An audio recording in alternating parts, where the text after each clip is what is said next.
So some of those housekeeping items. We're excited to announce today that today's webinar will be accessible to a wider audience. We have arranged for American Sign Language interpreters who will be present throughout the session. These interpreters will rotate about every 20 minutes, ensuring that everyone can follow the content effectively. Whether you attend a live session or catch up later, you'll have the opportunity to engage with the material in a way that suits your needs. We are recording the entire webinar with ASL interpretation. The recordings will be available on our Arrowhead Area Agency on Aging YouTube channel for later viewing. Subscribe to our YouTube channel so you can keep up with the latest additions to our video library. Please keep your microphones set to mute. Also, just an additional note, if you experience any issues with your bandwidth or with audio quality, it often helps to just to disable your camera. If you have questions during today's session, please feel free to enter the questions into the chat and we'll address them at the end of the presentation. We'll also take additional questions at that time. Also, at the close of today's session, you will see a quick evaluation of the session that will pop up in your browser. Please do take a moment to answer the questions. This does help us a great deal when planning future sessions. We're also always looking for future webinar topics. So if you do have topics that or speakers that you're interested in hearing from, please take a moment and include those in your evaluation submission. And one last reminder, visit our Facebook page for more information about upcoming sessions, as well as you can also check out our website at arrowheadaging.org.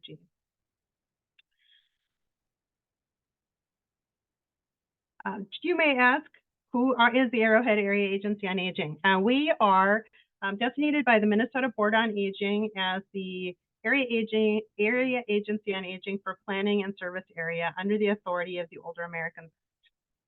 We are one of 7 area agencies on aging across the state, and our service area does include Aiken County, Carlton County, Cook, Itasca, Koochiching, Lake, and St. Louis County. And our mission here at the Arrowhead Area Agency on Aging, we are committed to helping older adults maintain their highest level of independence. Area agencies on aging are regional organizations that provide services, supports, and information for just about everything that older adults and their families can need.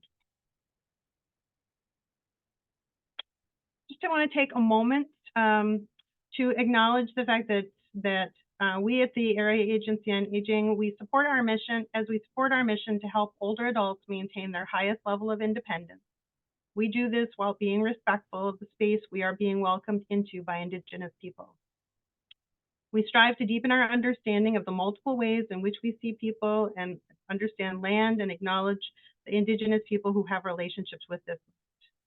We also acknowledge the decades of historical trauma, loss, and grief experienced by Indigenous people. It is our promise to not only recognize these truths, but also to take action to show support of our Indigenous elders, neighbors, and friends, and understand our place within the past, present, and future of this land. We know this is just one step in recognizing and honoring the sovereignty of tribal nations. So we are pleased to have here with us today Kristin Parendo. Kristin is the Elder Law Lead Attorney for Justice North out of the Duluth office, but she covers the entire 11-county Justice North region. 7 of those counties happen to fall within the Arrowhead Area Agency on Aging service area as well. The clients 60 years of age or older within those counties have no asset or income limit or the Older Americans Act, but that legal work is focused on those most in financial need. One of the big issues legal issues that Kristin helps with is long-term care and medical assistance. So we are pleased to have Kristin's expertise today as we explore the world of long-term care financing. Thank you, Kristin, so much for being with us today, and I will now turn things over to you. Thank you, Brenda, and thank you everybody for attending. I just wanted to say that for those who are visually impaired, I'm a white woman with brown hair, glasses, wearing a polka dot shirt and a gray suit. And with that, Brenda, can you share the slides on the screen? Because I don't see them yet. Oh, here they come. Great. I'm just going to move my picture out there. All right. So thank you all. This is a huge topic, paying for long-term care. And I had it was hard to fit it all into one presentation. So we're going to cover a lot of things. I'm going to cover some basics just to set the framework, and then at the end, I want to go through some examples. So next slide.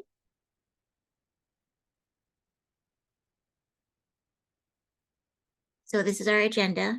We want to understand what long-term care is. Why is it important to us to know about, for one thing, what it is and what it's not? When does it come up? I see it in my practice with advanced planning, where people come ahead of time and plan so they can choose their options with more lead time. And then I also see it in crisis planning, when somebody is entering a nursing home, say from a rehabilitation situation and not returning home, that sort of thing. And then who needs it? We'll talk about that too. We'll learn about the programs that pay for long-term care. And generally, you pay with medical assistance, or you pay without medical assistance.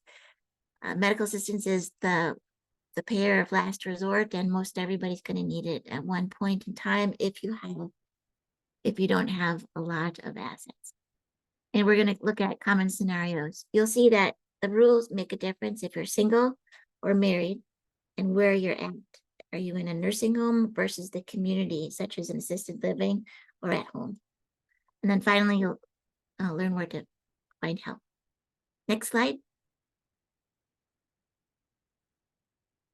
Just a little bit about who we are. We serve this region in green of those counties. The stars are our offices. I am out of the Duluth office. We do civil law, and we do not charge for our services. So if you are somebody in need of some help with long-term care planning or with other types of civil legal needs, please give us a call or contact us through our website, and we can chat more and see how we can help. Next slide. So why do we care about long-term care? First of all, most of us will need it if we live long enough. There's a statistic that says 7 out of 10 people over the age of 65 will need long-term care in the future. So that's a lot of people. And of that group, 2/3 of it will need it for longer than 5 years. So we need to know how is that going to get paid for? Because a lot of people don't have the money to pay for long-term care for 5 years. And women will need it longer than men because our lifespans are longer, 3.7 versus 2.2 years. But long-term care covers more than just older people. It's also adults under 65 with disabilities or with chronic or terminal illness. So this can apply to them as well. A lot of the stuff, although some of it is going to be geared 65 and older. Next slide. We also care because we see common goals, common fears. Everybody wants to control how they live their life. And if you are having to pay somebody to take care of your activities of daily living, if you don't have money or you don't have a way to pay for it, your options are going to be limited of where you can get that care. So you want to know about long-term care and your options so you can plan for the best situations possible. And you want to maintain your lifestyle as much as possible and keep as many assets as possible in order to protect your spouse and family.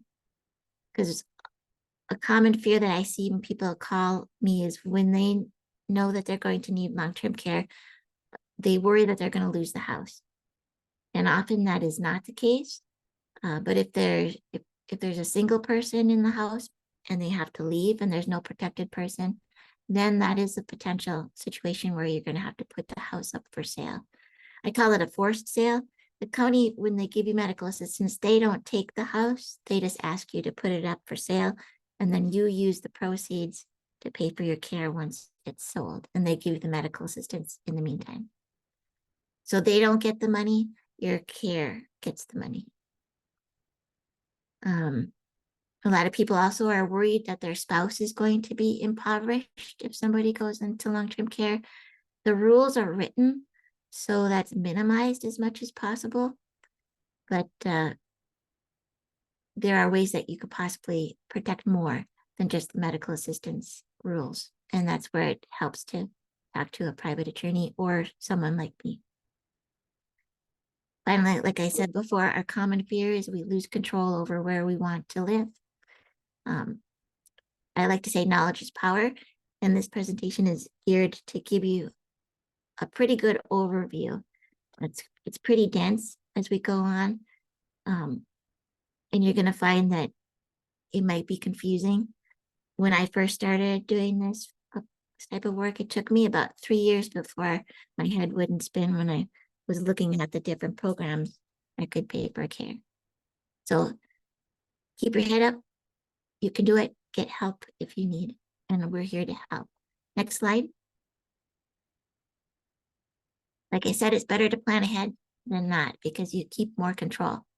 So these are the action steps that you should do to get prepared to talk with somebody like me or with the county when you're able to apply. You want to organize all your information, know what your assets are, who's on them. You know, is it jointly owned?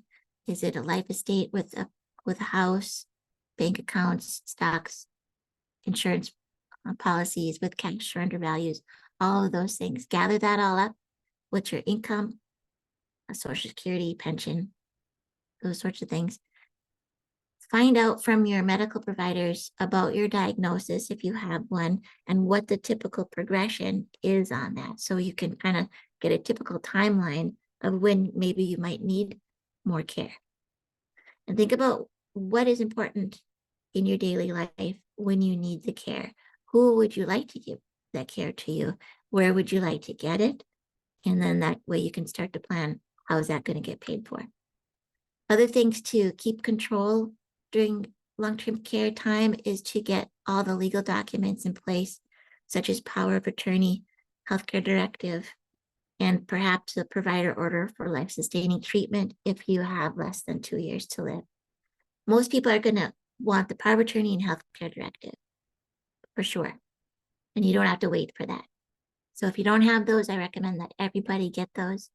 And we can talk more about that if you wanted to contact us. When you do those documents, talk about them to the people that you want to step in for you.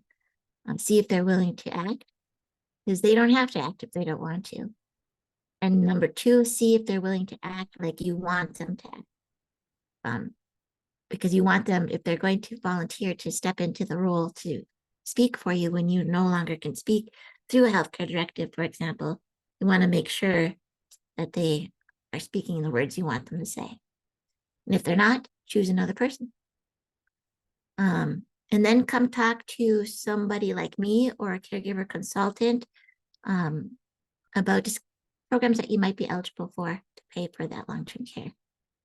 And then learn where you can get help, which you're doing all that today. Next slide. So here's where help is available. Legal services organizations like mine are scattered all over the state. So each region has an elder law program.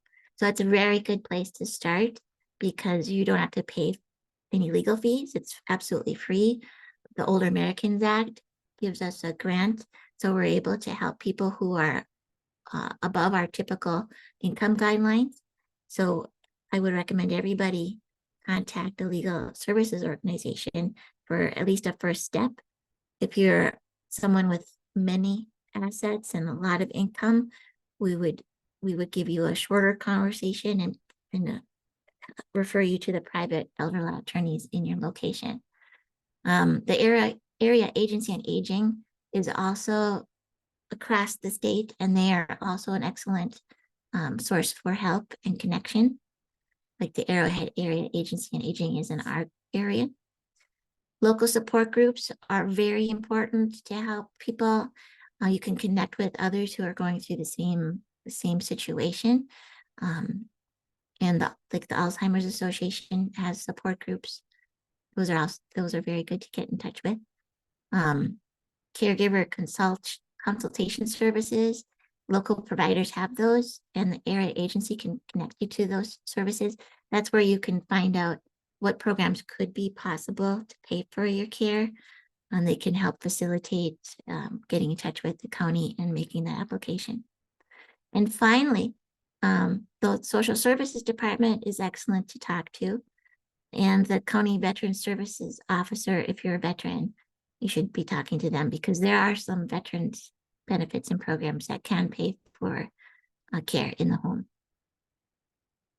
Next slide. So here's what long-term care is. It's services and supports that you get when you no longer can do those things for yourself, like your personal care needs of everyday life. You've probably heard the term activities of daily living. So those are the typical things you do during the course of a day. You get up, you get dressed, you use the bathroom, brush your teeth, make meals, transfer from chairs to bed at different locations. It also covers instrumental activities of daily living, which is just more activities of daily living, such as taking care of the house, doing your bills, taking your medication, cooking, shopping, taking care of pets, using the phone, and if there's an emergency, being able to call 911. So those are the terms that you're going to see when you're talking with programs that can provide care. They want to know what kind of activities of daily living you need help with, or instrumental activities of daily living that they can help with. Next slide. So what does it look like when you get long-term care? There's two. It's either going to be at home or at a facility. At home is when you get care from a family member, or you get care through a personal care assistant or home health aide, a nurse, or you go to an adult day service. And I'm sure most people are very well familiar with the statistic that most care at home is done by the family. And it's just astounding. It's 80% of the care that's done is by family. And that's what, 20 hours a week on average, and 2/3 of that work is done by women. 14% of the caregivers are older adults, 65 or more themselves. We're talking about partners. They're taking care of their partners as well. For care at home, most people will need it for an average of a year, but some can stay there for many, many years. After at home, people transfer into a facility typically, and facilities are generally going to be either assisted living facilities or a nursing home. The difference between an assisted living and a nursing home is, well, there's lots of difference, but a nursing home is where you get skilled nursing care, and it's federally regulated, where an assisted living facility is more like an apartment with services brought in, which is regulated by state law. So those laws make a difference in certain situations where people come to me if they're getting terminated from those facilities. We use the different laws that apply to each. Assisted living facilities are getting better because the state laws have changed so that it is regulated more. So it's much more like a nursing home with more safeguards. If you are in a situation where you're getting letters from a facility saying that they're going to terminate services or terminate your housing where you're going to have to move, please contact us. Next slide. So I put this slide in here about how much long-term care costs, just so people know the typical costs.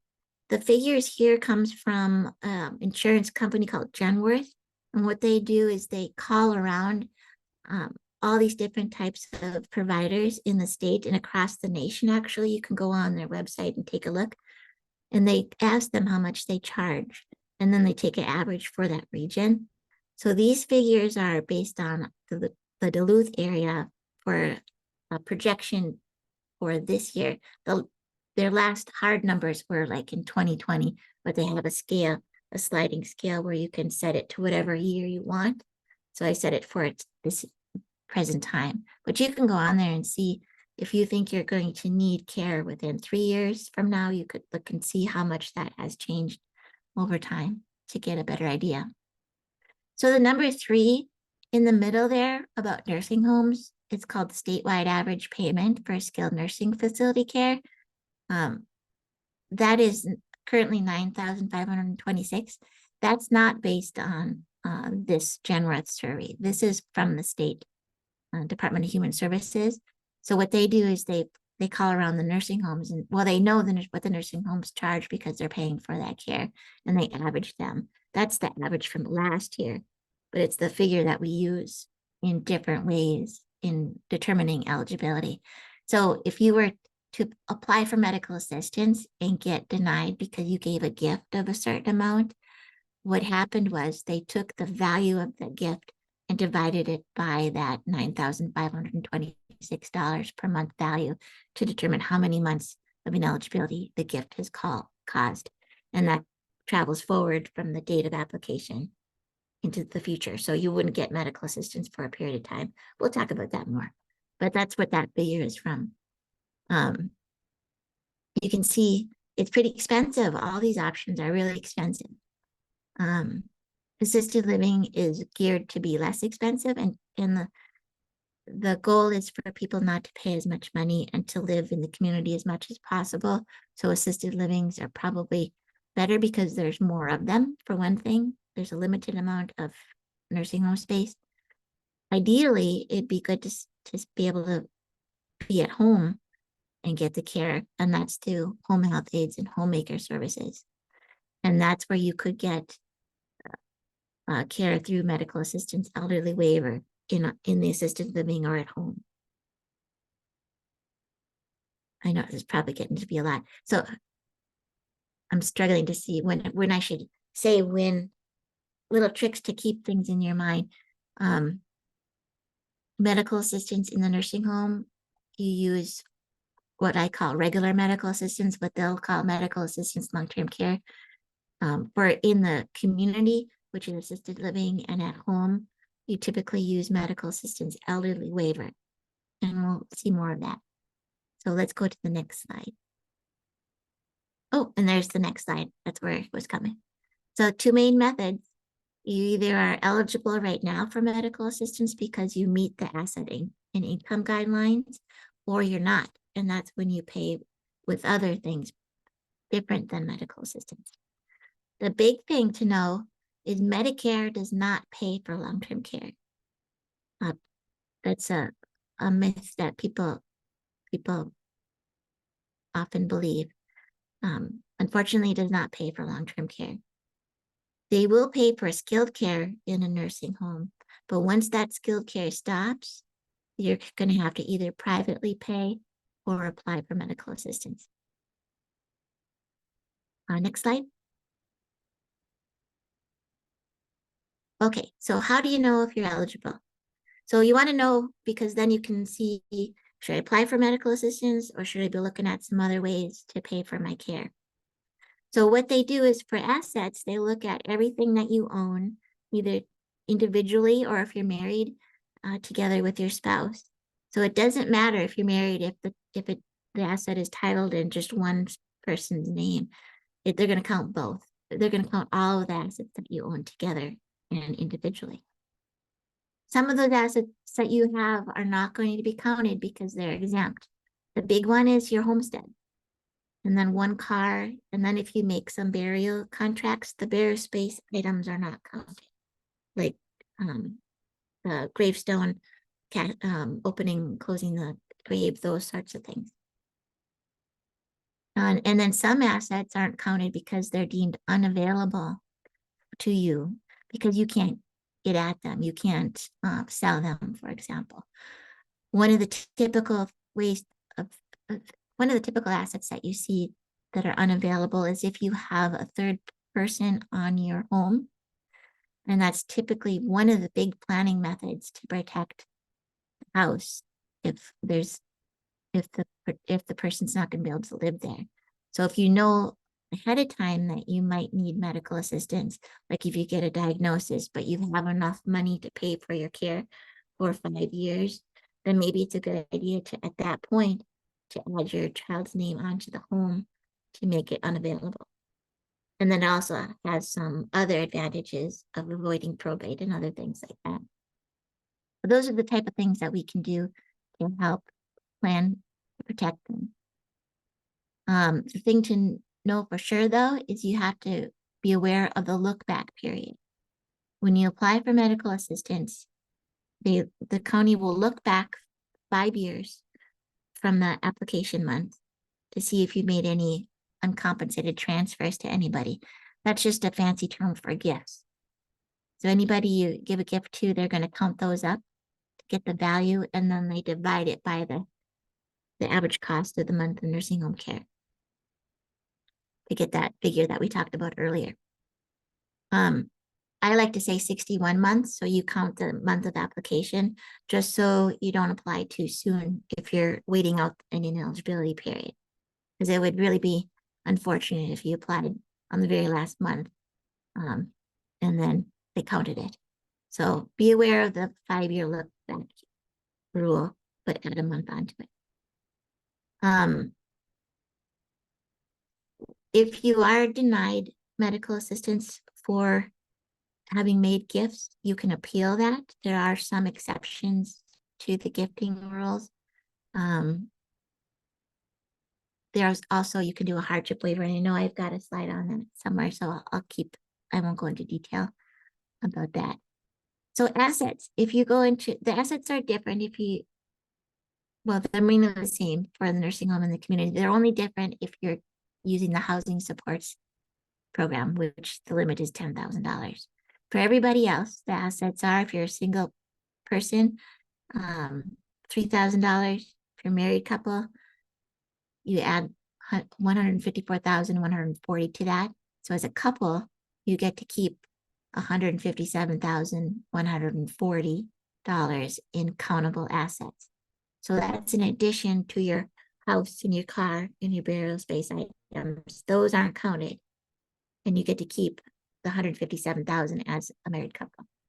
If you're above that level, then you have to liquidate those assets and spend them down to become eligible.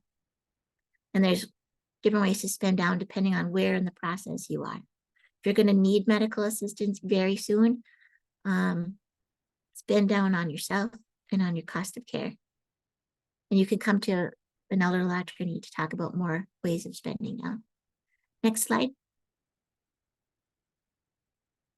All right, this is income. So I see questions popping up, and I do appreciate them. I will answer all of them that I can at the end. And if I don't get to them, Brenda's going to send me the questions and I will answer them, and they can be sent out to everybody to their email or their contact information. So it's just a lot of information.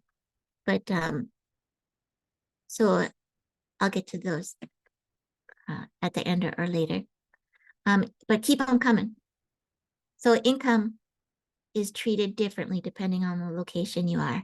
When you're in the nursing home, it's fairly easy to figure out, because if you're a single person in the nursing home, all of your income is going to go to be contributed to your care, except for your Medicare premium is going to be paid, and you're going to get to keep the personal needs allowance, and that's currently $125 per month.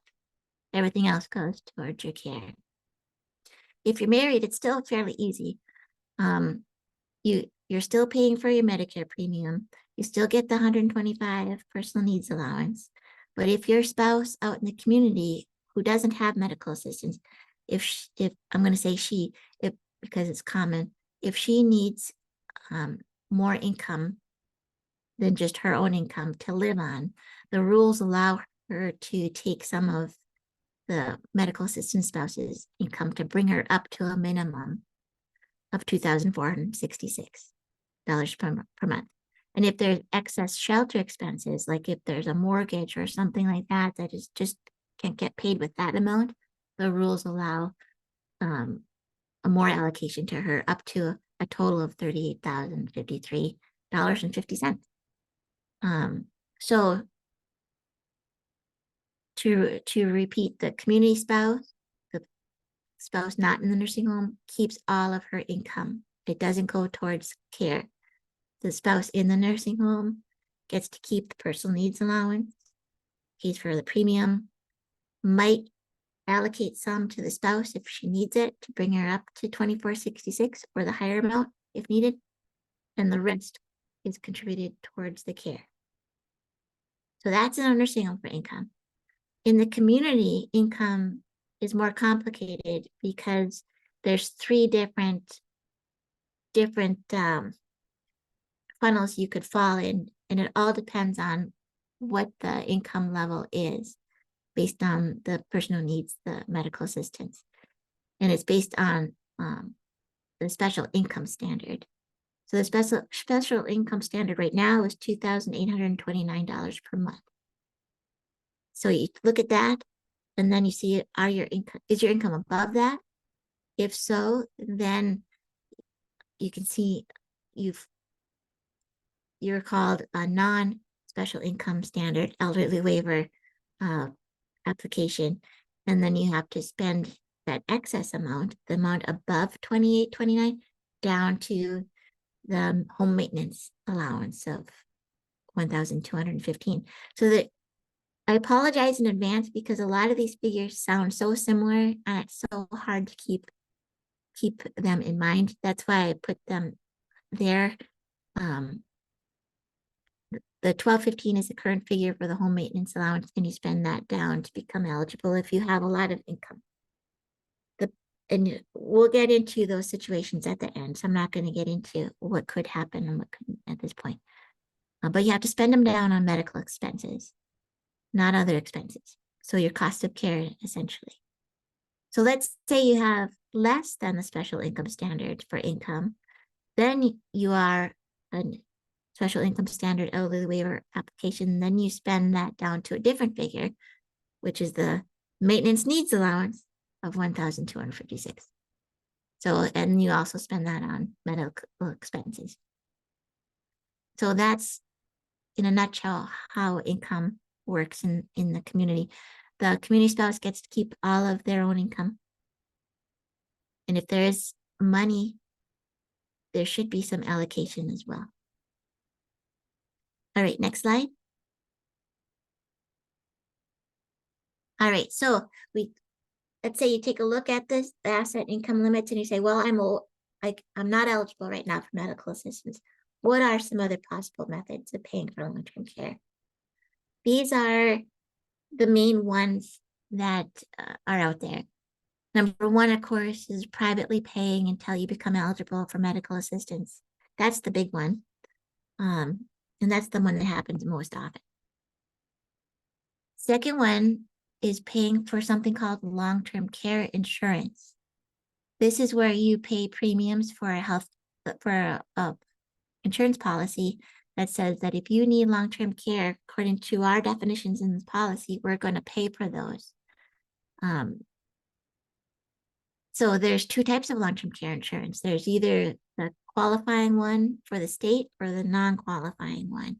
If you want to get the qualifying one, because then you have the possibility of sheltering money from having to spend down for your cost of care.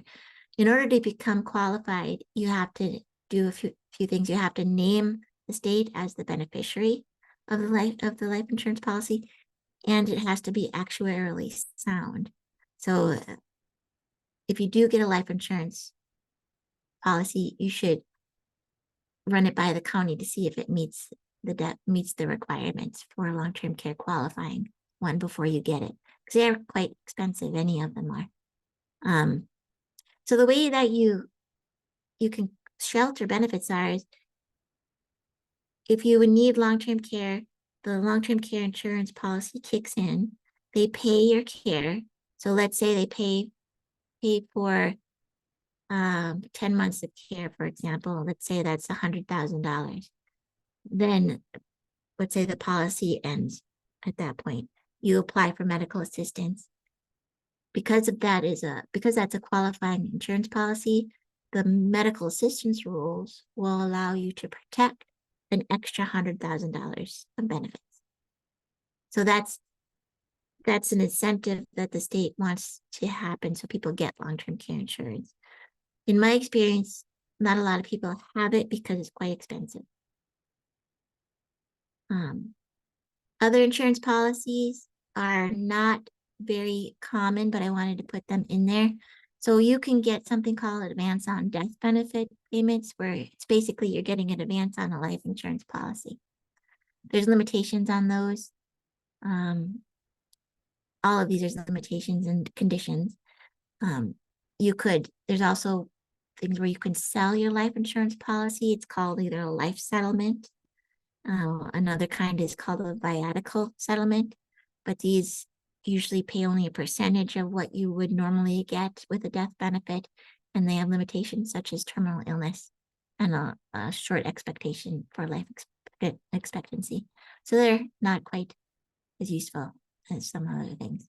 Veterans benefits, on the other hand, if you're a veteran and you need help with activities of daily living, you should check out if you're eligible for the aid and attendance benefits and housebound benefits.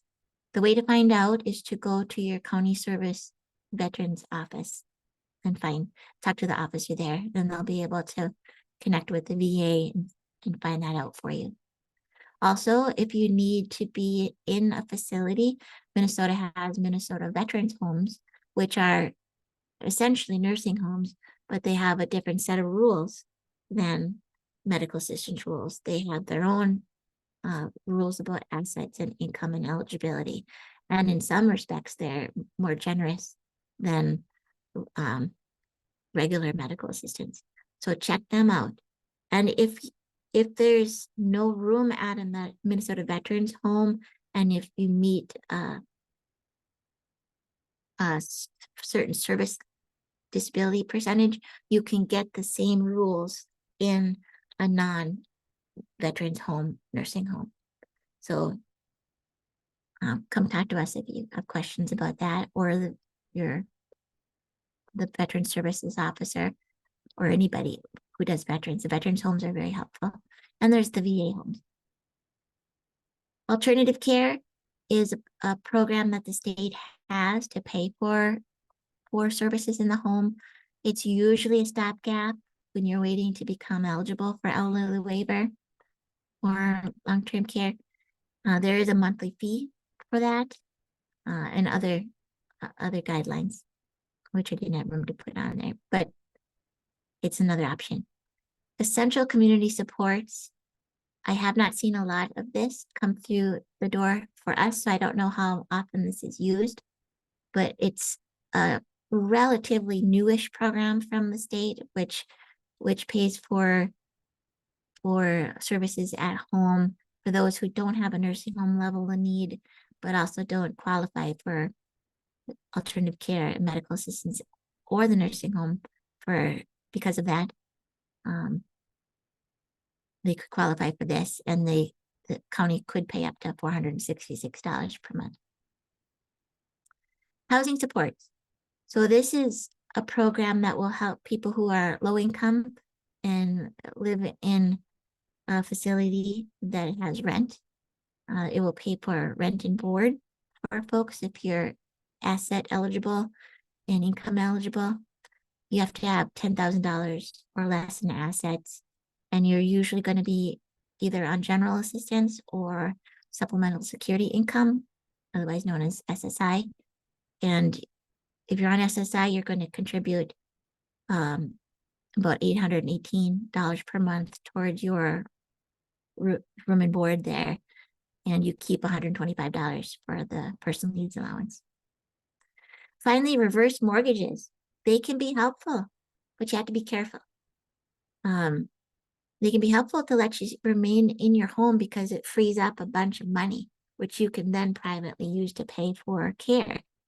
Problem is, sometimes people leave the house before they had planned to. For example, their condition worsens and they just can't get the care in the home. If you're out of the home for long-term care purposes for too long, which I believe it's 12 months, then the reverse mortgage is going to become due and you got to pay off the loan. And you usually do that by selling the house. But it can also happen if the homeowner's insurance isn't paid, or you pass away, or you sell the house. They want to get paid back the loan at that point. The nice thing is with a reverse mortgage, it's a non-recourse loan. So if you give them the home, they can't go after you for anything else. So if the home depreciates in value, they're not going to come after you for any deficiency. It's essentially a lien on the house, which gets paid later. And then importantly, the proceeds that you get are not counted towards medical assistance eligibility. So if you are a married couple, for example, that will fall into that $157,400 some dollars that the couple can keep. Next slide. All right, so here we are at medical assistance. Let me just check the time. Okay, we're doing good. So medical assistance is the elephant in the room with every conversation that I have with all my clients, because you need to know what it is and what you do might make you ineligible by accident. So you want to know about it. So let's talk about labels you're going to see when you talk with the county or look at things online. So MA, of course, is medical assistance. ABD, that just stands for aged blind disability. So people who are 65 or older who are blind or have a disability. So this is medical assistance that you can get before you need long-term care or elderly waiver. MALTC, long-term care, is the type you see in the nursing home typically. Medical assistance EW, that stands for elderly waiver, obviously. And we already talked about the non-special income standard elderly waiver and the special income standard elderly waiver and the housing. We didn't talk about the housing support elderly waiver, but we have an example later. So remember that special income standard, if your income is too high, then you got to spend down to a certain amount. If it's lower, then you have to spend down to a different amount. And if you're on housing support elderly waiver, you don't have a spend down. If you're starting out with MAABD and transferring into either long-term care or elderly waiver, keep in mind there's a different application form to get you into that. So to be eligible for medical assistance to pay for long-term care, wherever you are, you're going to know if you have a nursing home level need of care. And that is done through a consultation with the county. It's called Min Choices. They come out with a social worker and a public health nurse, and they go through a series of questions to see what you need during the course of your day, what kind of needs you have. So when you do those things, a tip, don't minimize. If you struggle getting up out of a chair, you want to tell them. Don't say it's not too bad. You want to tell them everything so you qualify for as much as you can qualify for. This is a free consultation. Sometimes they used to call them long-term care consultations. When you get them, if you are eligible for, if you have a I'll start over. If you have a nursing home level of care need, you're either going to get it in the nursing home or in the community.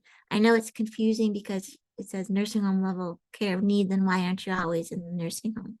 Well, that's because as a society, the state legislature and the programs wanted people to be able to live at home.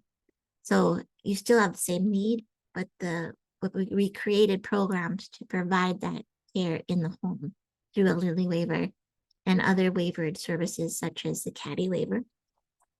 But there's a few other waivered services as well, but these are the main ones that cover our topic. Your home equity limit has to be below the limit. It's pretty high now. It's about $700,000 or so. You can't have made gifts during that time period, the look back period. Otherwise, they're going to ask you to get those gifts back. If you can't get them back to become eligible, you can ask for a hardship waiver. And what happens then is there's a potential that they could sue the people who got the gift to pay that back. But the federal law says you can't do that. State law says you can. Who wins? Nobody knows for sure. There's a state case down in southern Minnesota that says the federal law wins out and it's not allowed. But that was not appealed to the federal government, to the Court of Appeals in Minnesota. So it doesn't apply statewide. So that's why I say we don't know what would happen up here. So it's best to avoid it if possible by advance planning. And then another way people don't get eligible is if they have annuities that don't have the Minnesota as a remainder beneficiary. Next slide.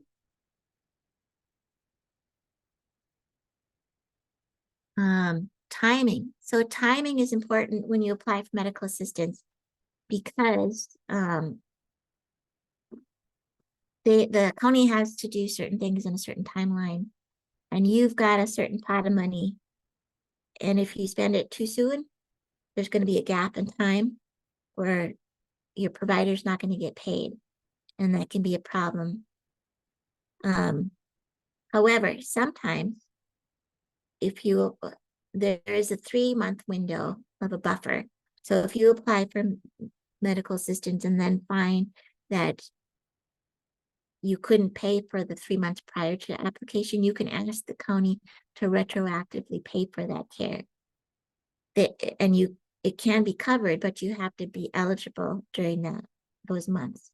So if you still had an asset that was kicking you above, say, $3,000, if you're a single person, you wouldn't be eligible for a retroactive payment for that month.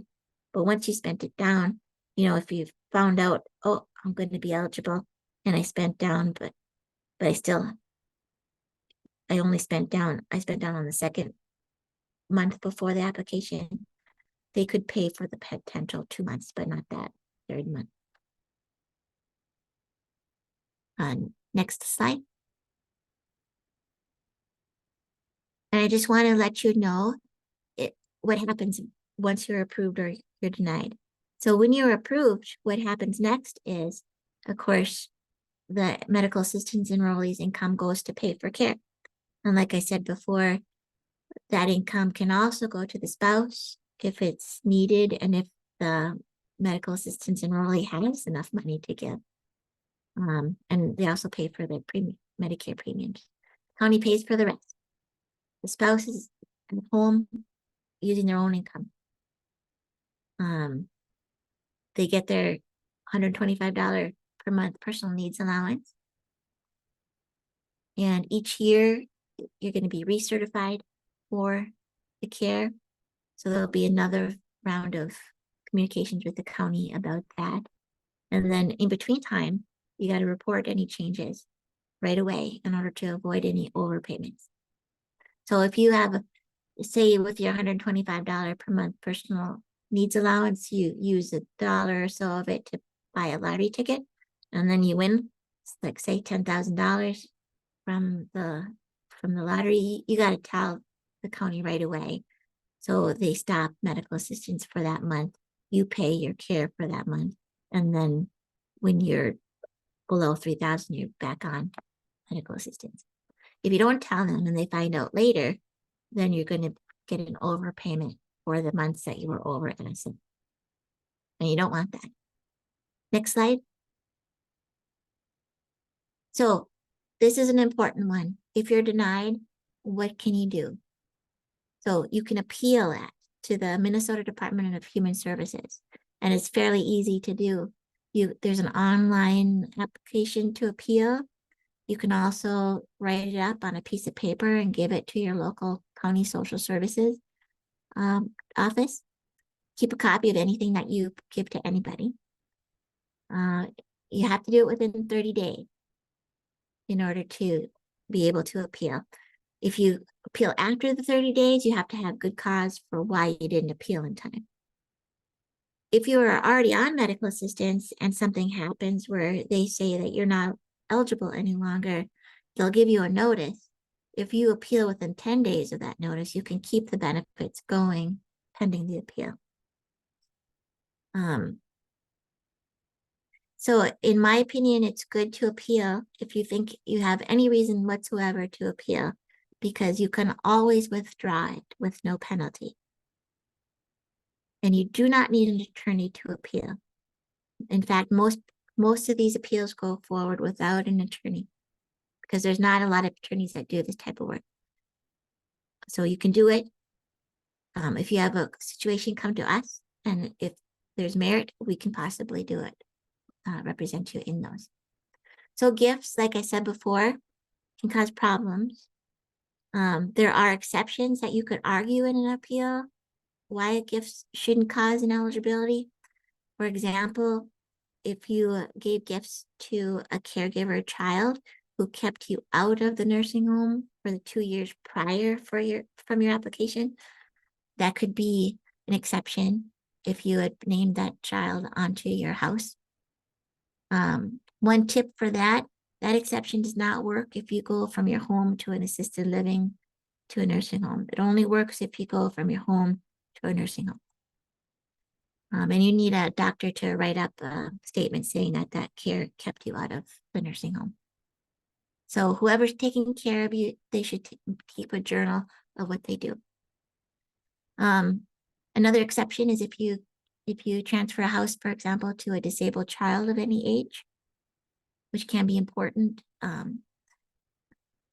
If you're getting older and you're taking care of your own child, this is important to know.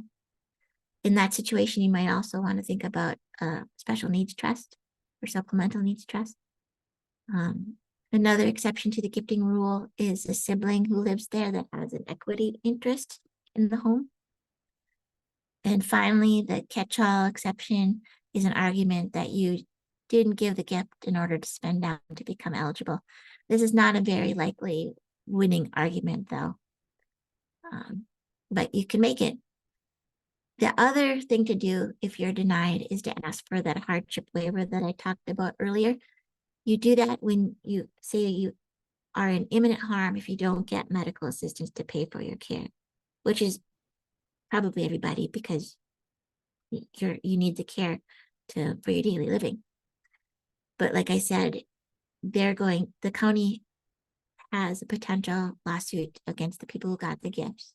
But there's an argument that federal law does not allow that. So come to us if you fall into that situation. Next slide. All right. Cool. We're doing fairly good since we got a half hour left and we're at the common scenarios. I want to talk about a reminder of things before we dive into some examples. The things to remember off the top to know is it a single person situation or is it a married person situation? Because the income calculations are different. Who gets the income is different. Asset limits are different. And then you want to know where this care is going to be provided. Is it in the community? Then you're looking at elderly waiver. And the rules are going to be elderly waiver versus medical assistance long-term care rules. Nursing home, those are the medical assistance long-term care rules. Finally, before I forget, there is a method of paying family members for care, if that's something that people want to do as a spend-down method.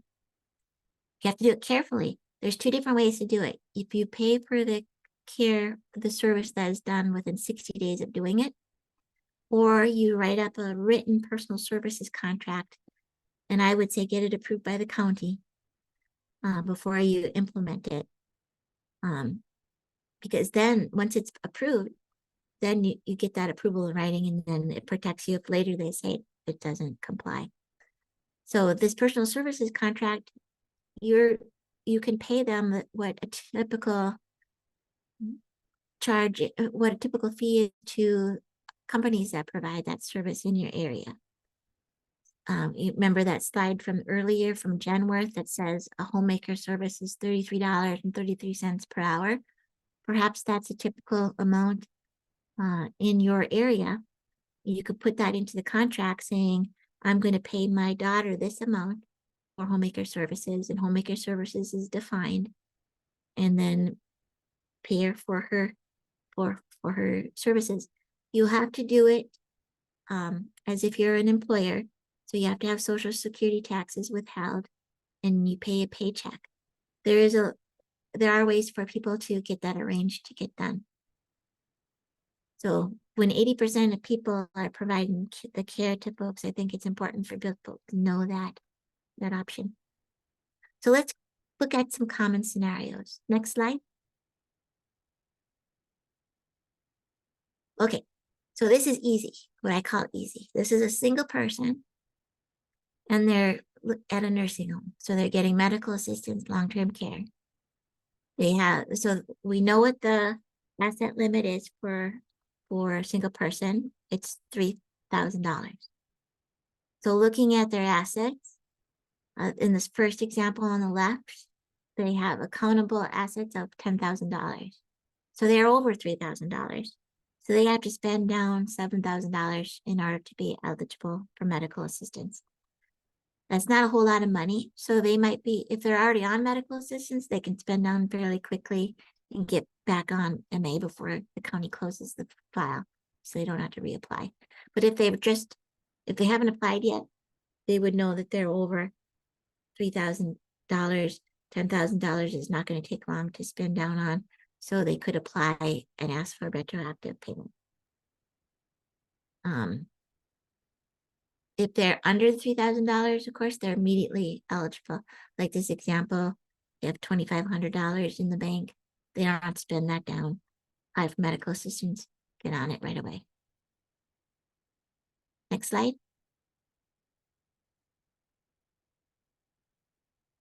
Okay, let's talk about married people. Long-term care. This is mostly assets, so it will also apply to elderly waiver. So the one on the left is a married couple who falls under the asset limits, and we'll see how that works.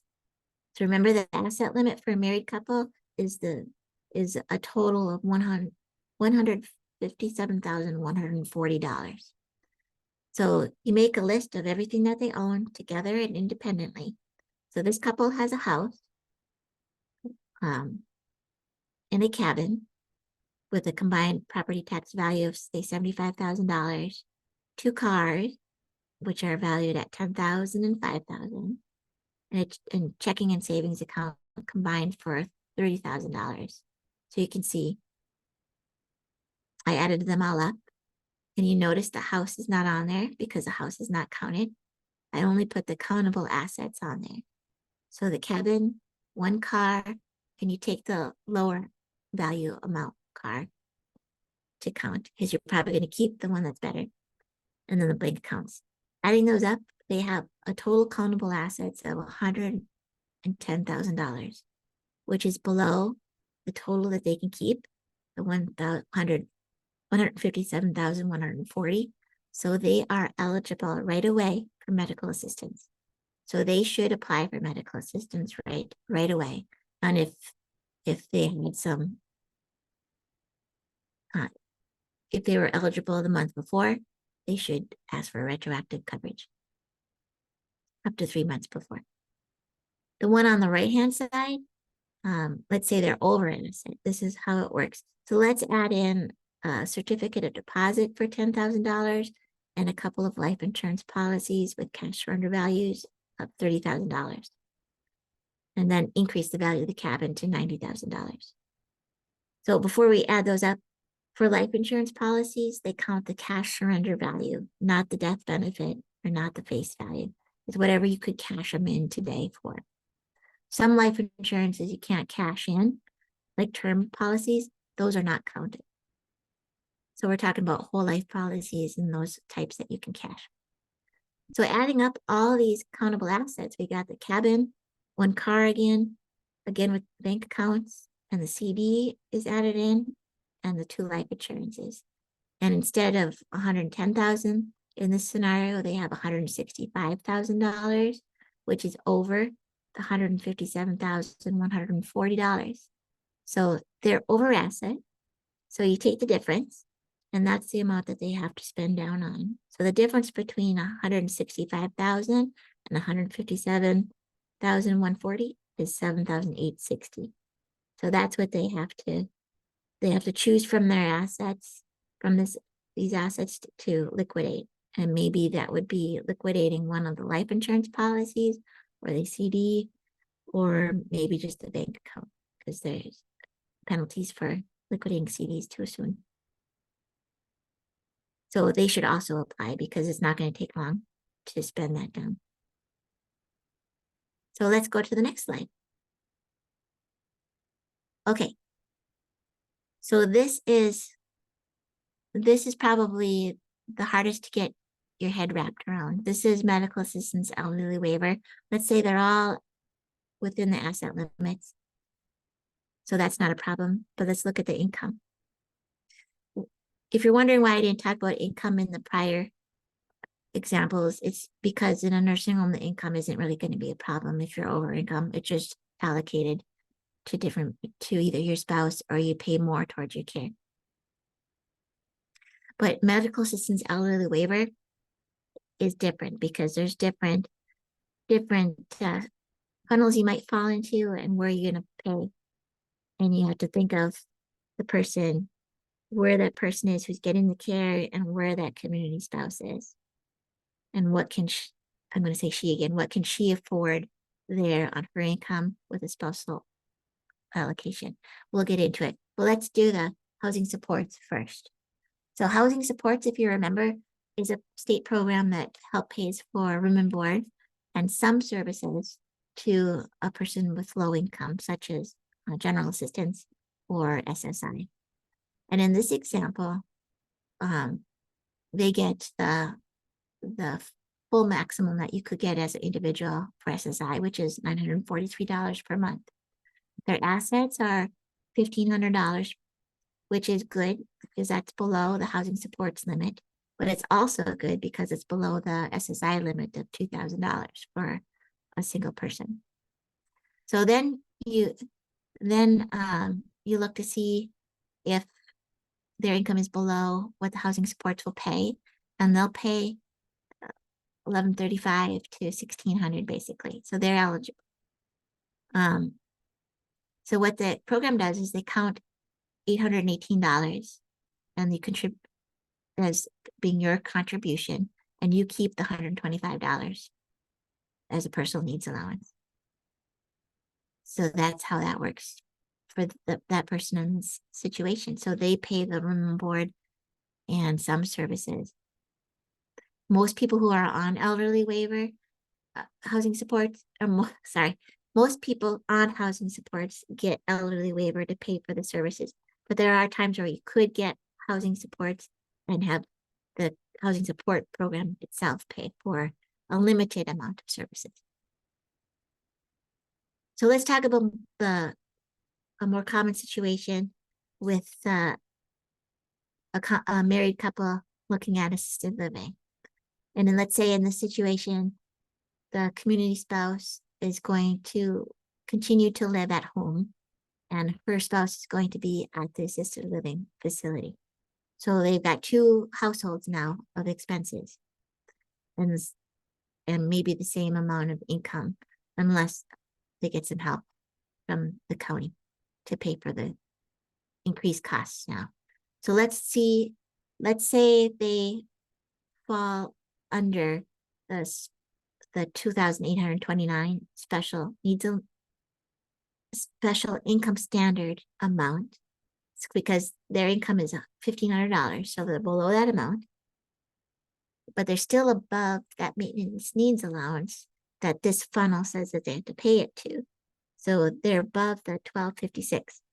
So that means subtracting their income from $1,256, they get $244 that they have to spend on their medical expenses in order to become eligible for medical assistance elderly waiver at the assisted living. This is just the medical assistance person's income. So the question is, does that person have enough medical expenses to spend $244 a month on? Because you can't spend it on other things. He probably could, because 244 is not a lot, but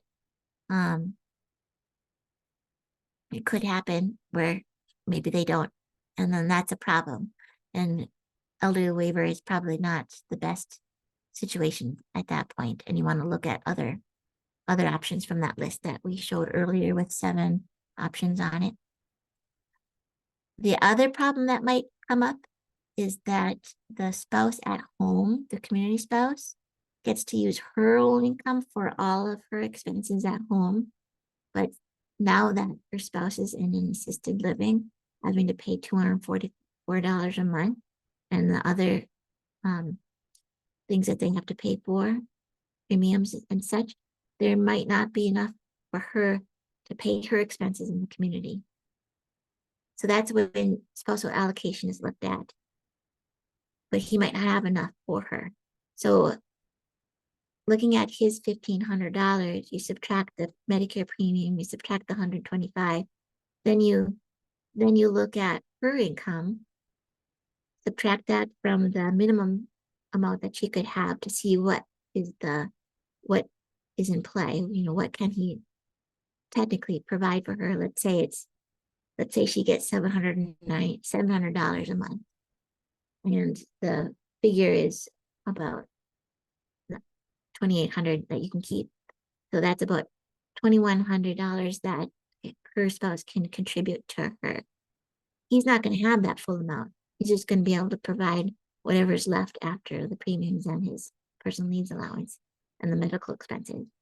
So there might not be enough money from the spouse in order for that community spouse to afford to be at home.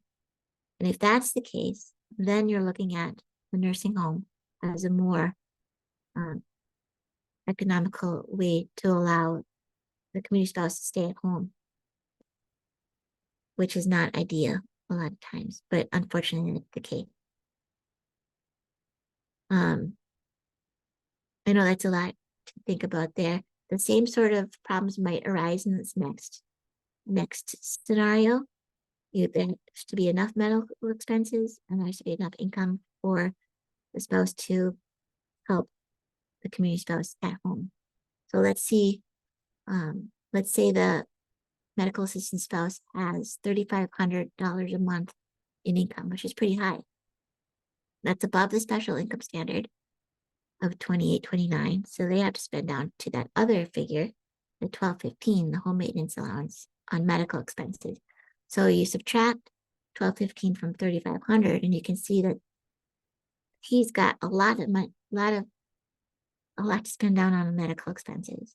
And here's where it becomes more of a problem, because there might not be that much medical expenses. Depends on what his care needs are and whatnot. And then doing that doesn't leave a lot of money for him to allocate towards the spouse at home.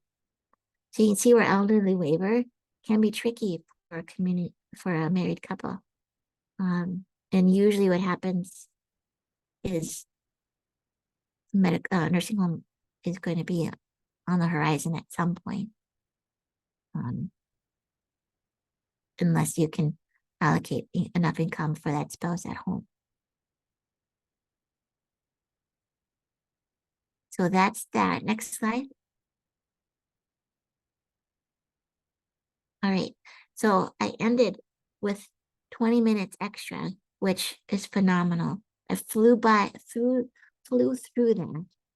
So let's take some questions in the meantime. And if we don't cover the questions, I'm going to get the questions and I can write out answers and get them to you through Arrowhead Agency at the end. So Brenda, did you want to help take over some question management here? I don't see the screen any. There I am. Okay. I Um, think we lost the screen with the slides on it, but we have the yep, meeting channel. yep, and it's for some reason right now my screen is locked up. Okay. So maybe if Ashley, if you can see the chat and start with those, and then we can move on to any that we have that are remaining. Absolutely. Yep, I can do that. So hold on, I'm gonna put myself up here. All right, so in the chat, we had a question. So do you know if you are selling your home contract for deed since 2017, but the house is still in your name, but the payments go to your son? Is this held against you for medical assistance? Selling contracts for deeds are when you sell a contract for deed, you still have title to it. Because you transfer the title to your son once the contract is totally paid off. The county is going to treat that as something of value. So there are places that can buy contract for deeds. So they're going to say that that has some value to it, and we'll count that as an asset. So a contract for deeds can be tricky. And if you want to talk further about it, please contact us and we can go into more detail about it. All right, so we had another question. If homestead is exempt, why is a lien put on the house to pay back the county in later years? So excellent questions. The other one was excellent as well. So what we talked about today is eligibility. But you're right. On the back end of getting medical assistance benefits is collection. So the state, when they give a benefit under medical assistance, which is paying for cost of care, the law says that they have a right to get repaid. They have a claim. And there's a couple of ways that they collect on their claim. They can do an estate claim, which they can put a claim in probate and get any estate amount that you have going through probate if there is probate. Another way is to put a medical assistance lien on the home. And that is, the lien attaches after it attaches to the interest of the person who got medical assistance benefits. So if you had a house with your son on the title, for example, and you didn't have to sell it, you lived there the rest of your life, and you died at home, had medical assistance, elderly waiver, there's a potential for a lien amount. They're going to put a notice of potential lien on the house during your lifetime. They're not going to do anything with it until you pass away and there's no longer a protected person in that house. Let's say the child doesn't qualify as a protected person. So that lien becomes due, and there's a state lien department, which your son would talk to, and they would come to a settlement sometimes if it's too much for them to pay off the lien. It's essentially like inheriting a house that has a mortgage on it. You get financing to pay off the mortgage in order to keep the house. So that's how that works. So there's always there's the eligibility piece of it, which we talked about, getting onto medical assistance. But then at the end of your life, it's the collection piece. And that's how that happens. We didn't talk about the collection part of it at all, but we can certainly have another seminar about that. But between then and now, please contact us and we can talk about all those concerns. All right. One other question we had here is, my widowed mother-in-law is moving to a nursing home in the next 3 months. MA paperwork has been filed. The only thing holding her back is $15,000 in checking and savings. Other than pre-planning paying her funeral, what other legal spending down options? Furniture for her room, a new wardrobe, what else? So anything that she uses her money for herself is okay. So you've already identified furniture and clothing and wardrobe stuff. If she wants a different TV in the room, a computer, like a laptop, some kind of electronic device, she can pay for, besides things, she can pay for services. So if she wanted to hire a professional for something for her own use, she could do that. So if she wanted to hire an attorney, for example, to do a will, if that was something that she absolutely wanted, she could use that money as a spend down for that. But it could be any professional. Anything she uses her money for her purposes. So is it 15,000? 15,000, yeah. Burial space contract is one that's going to get that spent fairly quickly.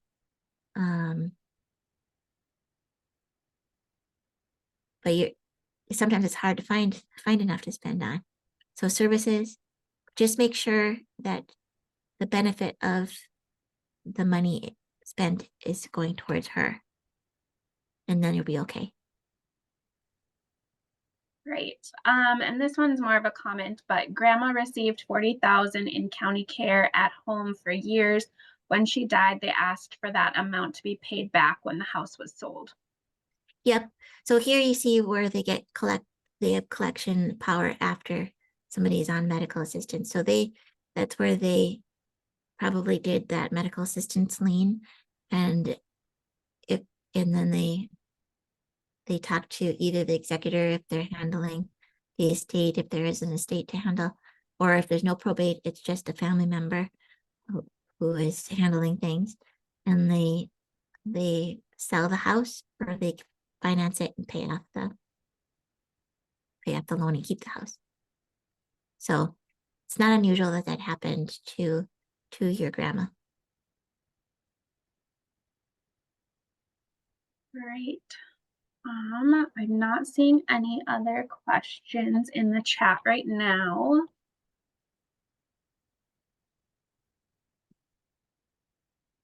So that's any questions you have afterwards, you can always contact us.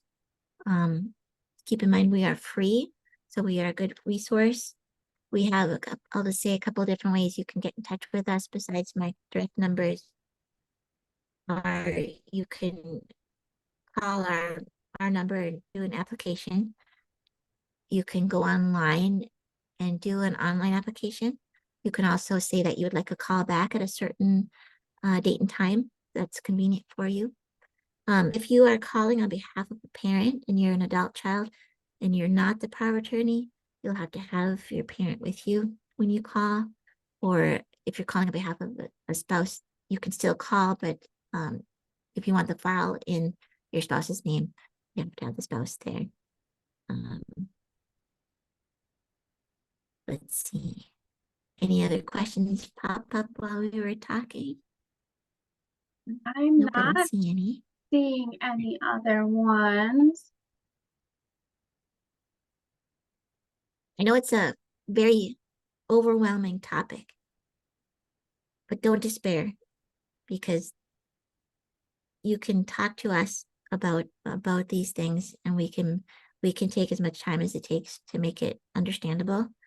And if you are already in a situation where you're facing some medical assistance problem, I'd be happy to talk about that, see if there's some legal solutions, such as appealing a denial or dealing with some more ideas about spending down, for example, or ways to avoid, ways to protect as much of the real estate as possible, those sorts of things. Yes. Well, I think it's great that we have you as a resource and somebody to bounce these things off of. And I want to thank you for your presentation today. And I just wanted to remind everyone that we have upcoming sessions for more webinars. And you can find those on our Facebook page or our website at arrowheadaging.org. And this recording will be uploaded onto our YouTube channel, so you can refer to there for that. And we will send out the slides and the link to the recording after the webinar. So yes, thank you everybody for attending. Sorry for the little technical snafu that happens though, right? And thank you for presenting today. We appreciate your time. Thank you very much for your time and interest. Thank you, everybody. Bye all.